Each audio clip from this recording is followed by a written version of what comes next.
this.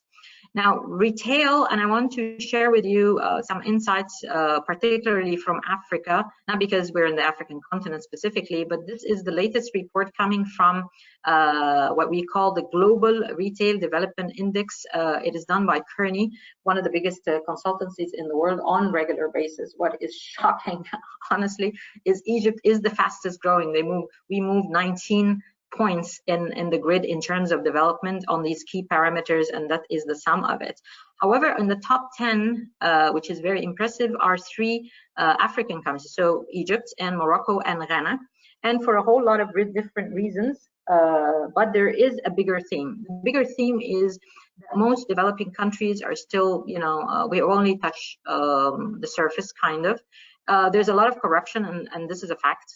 Okay, but governments now are looking into diversifying their economy. So if they were focused on oil and gas, for example, there's a lot of issues there. They would like to see what the future opportunities are, and a big part of it is retail. So therefore, they have what is historically used to be a barrier, that is lack of infrastructure. It has now been supporting new roads, internet, and so forth, and therefore that has encouraged investors to come in and work on retail. We're talking here about real estate, malls, retail, and e-commerce, and of course part and parcel of it is grocery, which fintech has a big role to play, and this is a theme in the 3 countries we're just going to look at right now. There's also a high population. I mean, let's put it this way.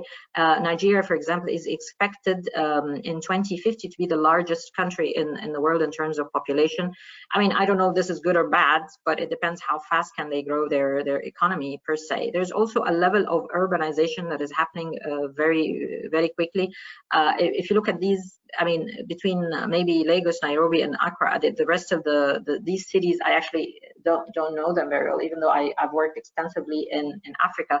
But this is the kind of thing we're talking about. People, investors, and government are encouraging investors to go out of the capital cities and start building investment in there. And that is the room to grow there. Some numbers to throw at you as the retailing landscape in Africa. The most developed one would be South Africa, and the rest are there. E-commerce still small, but it's growing very big.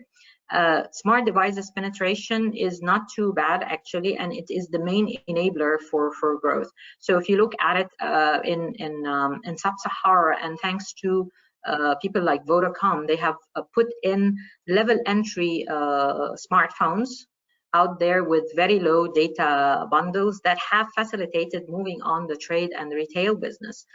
Retail is just like in Egypt, by the way. They use social media and WhatsApp, particularly the smaller SMEs.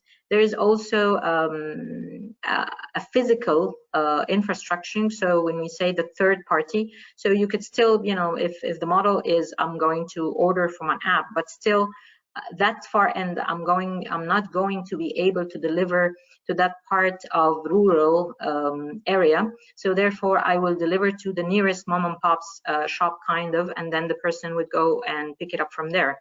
That is a very known model, particularly in India. There's also more usage of POSs and wallets and so forth. Again,